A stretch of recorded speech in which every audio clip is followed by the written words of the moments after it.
નમસ્કાર મિત્રો, જામફળમાં અગાઉ આપણે વિડીયોમાં જોયું એમ મોટાભાગના છોડ જે હતા ફંગસથી અફેક્ટેડ, એમાં પરિણામ આપણને સારું મળી ગયેલું છે. અગાઉ આપણે ઓર્ગેનિક જે દવાઓ હતા એ જ વાપરતા હતા. આજે Gujarat Agrotech Satara base company છે, એમાંથી અમદાવાદથી સંજયભાઈ મારા મિત્ર આવેલા છે. પોતે એગ્રોનોમિસ્ટ છે, સાથે વિનુભાઈ પણ છે. અગાઉ પણ આપણે મળેલા, મગનભાઈના ફાર્મ પર જોડે હતા અમે. તો અત્યારે ખાસ આ જે છોડવાઓને અસર થયેલી હતી એ જોવા માટે વચ્ચે વિડીયો કોલ કર્યો અને પછી એમને તેના હું જાતે જ જોવા માટે આવું છું. તો અત્યારે જાતે જોવા આવેલા છે અને આ એક જે છોડ હતો ફંગસની અસરથી નુકસાન થયેલું છે, તો એને અમે સંપૂર્ણ રીતે ખોદી અને એનું ઇન્સ્પેક્શન પરીક્ષણ ચાલુ છે. સાહેબ, હવે આનું કારણ શું હશે? આ ખેડૂત મિત્રોને સમજાવો શું હોવું જોઈએ. આ એકચ્યુઅલી વિલ્ટિંગ પ્રોસેસમાં છે, બરાબર. પેરાવિલ્ટ અને પેથોજેનિક વિલ્ટ એમ બે પ્રકાર આવે, બરાબર. જે નેમેટોડની ઇફેક્ટ થઈ હતી, બરાબર ને, એ નેમેટોડ આજે જો ઝીરો થઈ ગયું છે, બરાબર. ગાંઠો નથી અને આ ગાંઠો પરભરી થઈને પૂરું થઈ ગયું. જે તમે નિમેટોસનનો ઉપયોગ કર્યો હતો એની ઇફેક્ટ થઈને આ એકદમ પૂરું થઈ ગયું છે નિમેટોડ, બરાબર. જેથી કરીને આ છોડની એક્ટિવિટી તો ચાલુ થઈ છે, પણ રૂટ ઝોન જે વેરી ડેમેજિંગ હોવાને કારણે આ રૂટ ઝોન બંધ થઈ ગયા છે. મિત્રો, રૂટ ઝોન મતલબ એવું કે આ મૂળ રૂટ છે, જૂનું રૂટ હશે, પણ એમાંથી જે નવા સફેદ આપણે જે તંતુ મૂળ ફૂટતા હોય છે એ ખોરાક લેતું હોય છે અને પોષણ જે જરૂરી હોય એ જમીનમાંથી લેતું હોય છે. કે જેમાં એક છોડમાં બતાવ્યું, ઘાસનો છોડ છે, એમાંથી આ સફેદ મૂળ જે નીકળેલા છે, તો એવી જ રીતે આ છોડમાંથી જે સફેદ મૂળ નીકળવા જોઈએ એ નીકળેલા નથી. પરિણામે એનો મતલબ એ થયો કે એ ફંગસથી વધારે ડેમેજ થઈ ગયેલો છે છોડ. પરિણામે તંતુ મૂળ નીકળેલા નથી. અને જો આ બ્લેક આખું થડમાં પણ ખોદ્યું એમને તો બ્લેક દેખાય છે. તો બહુ હેવી અસર થઈ ગયેલી હશે દવા શરૂ થઈ એના પહેલાં, તો એના કારણે એમાં કોઈ રિઝલ્ટ નથી મળેલું. અને નિમેટોડ જે મુખ્ય ઇસ્યુ હોય છે એમાંથી તો આપણને મુક્તિ મળી છે, પરંતુ આ ફંગસ જે છે એના કારણે ઓલરેડી છોડ જે છે એ વધારે નુકસાન પામેલો હશે, એના કારણે રિકવરી મળેલી નથી. પણ મોટાભાગે જેમ દેખાય છે એમ સરસ મજાના છોડ રિકવર થઈ ગયા છે. હેપી આનંદ છે એનો. શરૂઆતમાં 15 દિવસ, 20 દિવસ, 25 દિવસ પહેલાં તો બહુ ચિંતા હતી કે શું થશે આ વર્ષે પણ ગયા વખતની જેમ, પરંતુ ખૂબ સારું પરિણામ મળેલું છે.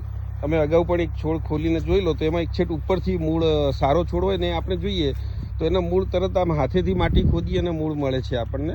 Fruiting body. આ ફ્રૂટ્સ પણ જે લાગેલા છે સરસ મજાના, ફ્લાવરિંગ આવેલું છે. છોડ નાનો છે, લગભગ 60-70 ફ્લાવરિંગ દેખાઈ રહ્યા છે અત્યારે અંદાજે.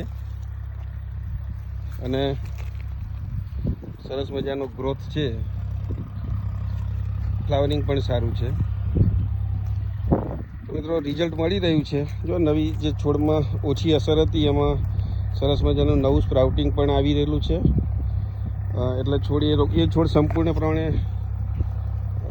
રિકવર થઈ ગયેલો છે એવું આપણે માની શકીએ. હવે આ છોડને લગભગ કંઈ વાંધો નહીં આવે. છતાં પણ આપણી જોડે સ્ટોકમાં જે છે જ એ સંજયભાઈ આપણને સજેસ્ટ કરશે તો આપણે લઈ લઈશું. જો આ બી હેલ્ધી છોડ છે એકદમ. જે છોડ છે એકદમ હોદ્યા કુમાસ જોઈ શકીએ છીએ કે કુમાસ કેટલી નાજુક, એની આપણે એક નસ પણ જોઈ શકીએ છીએ નાના પર્ણોમાં. તો ઓવરઓલ ખૂબ સારું રિઝલ્ટ છે. વિનુભાઈ, આપણે સીતાફળ છે, માતાજી કંપાના છે. વિનુભાઈ ખાસ મિત્ર છે, એમને પણ સીતાફળ માતાજી કંપા ખેડબ્રહ્મા તાલુકામાં આવેલા છે. ક્યારેક આપણે એમના તે પણ વિઝિટ લઈશું. અને વિનુભાઈ જ આપણને સીતાફળ માટે પ્રોત્સાહિત ને પ્રેરિત કરેલા હતા, અને એમના કહેવાથી આપણે 2.5 એકરમાં સીતાફળ પણ વાવેલા છે. એ પણ આપણે વિઝિટ કરવાના છીએ, એનું પણ આપણે જોઈશું. જો મિત્રો, આ એક આખો છોડ કાઢી નાખ્યો તો આખું હવે જે વધારે અસર થઈ ગયેલી હોય આ ફૂગની અસર જ છે એકમાત્ર. આખું બ્લેક થઈ ગયેલું છે, કોવાઈ ગયેલું છે. તો વધારે અસર થઈ ગયેલી હતી એમાં હવે ભગવાન પણ એમાં કંઈ આપણને મદદ ના કરી શકે, પરંતુ સમયસર આપણે ટ્રીટમેન્ટ શરૂ થઈ ગઈ. ઓર્ગેનિક ટ્રીટમેન્ટ, કેમિકલ ટ્રીટમેન્ટ ફરી એક વખત કહું છું કે વેલમ પ્રાઇમ કરીને 7-8 હજાર 9 હજાર રૂપિયા લીટરની લોકો ખરીદતા હોય છે ખેડૂતો. હજી સુધી વેલમ પ્રાઇમનો પણ આપણે ઉપયોગ કરેલો નથી, 2-3 વર્ષ થયા તો પણ ક્યારેય, માત્ર ને માત્ર ઓર્ગેનિક જ ઉપયોગ કરેલો છે અને એનાથી મોટાભાગે કંટ્રોલ થઈ જાય છે. આ થોડાક લેટ પડ્યા ટ્રીટમેન્ટ કરવામાં અને ગરમી પણ વધારે પડી આ વર્ષે, એટલે કેટલાક છોડના કારણે અસર થઈ છે. તો મિત્રો ઓર્ગેનિક આપણે યુઝ કરવો જોઈએ, સારી કંપનીનો, અને સારું આપણને માર્ગદર્શન મળે. સંજયભાઈની જેમ જ્યારે પણ જરૂર પડે ત્યારે ફોન કરીએ છીએ તો વ્યસ્ત શિડ્યુલમાંથી પણ આપણા ત્યાં વિઝિટમાં આવતા હોય છે. તો ખેડૂત મિત્રોને કંઈ સંદેશ આપવો છે ઓર્ગેનિક બાબતે? ઓર્ગેનિક જો ફ્યુચર ઓર્ગેનિક કરવામાં આવે તો આપણા પ્લાન્ટેશન પહેલેથી જ હેલ્ધી રહેવાને કારણે જે રોગ અને જીવાતનો જે ઉપદ્રવ વધે છે એ આપણે આપણા ખેતરમાં જ કંટ્રોલ કરી શકીએ છીએ નેચરલી રીતે. બરાબર. તો તમામ ખેડૂતોને એક ફરીથી નિવેદન કે ઓર્ગેનિક તરફ જઈને બોટેનિકલ ગ્રુપ સાથે એટેચમેન્ટ થઈને સારું એવું પરિણામલક્ષી કામ મળે, બરાબર, તેવી શુભેચ્છા સાથે ખૂબ ખૂબ આભાર આપનો. થેન્ક યુ સંજયભાઈ. તો મિત્રો, મળવા જેવા માણસ છે, ઘણું બધું એમની પાસે જ્ઞાન છે. એ મળીએ ત્યારે જ આપણને ખબર પડે કે એ પણ એક આ ક્ષેત્રની હરતી ફરતી લાઇબ્રેરી છે. તો મિત્રો, તમે પણ આ રીતે કોઈ પણ ઓર્ગેનિક વસ્તુઓનો ખેતરમાં ટ્રાય કરજો અને પછી વિશ્વાસ કરજો. જાતે ટ્રાય કરજો અને જાતે વિશ્વાસ કરજો, તો ખૂબ સારું પરિણામ મળે છે. થેન્ક યુ મિત્રો. ફરી ક્યારેક નવેસરથી આપણે મળીશું.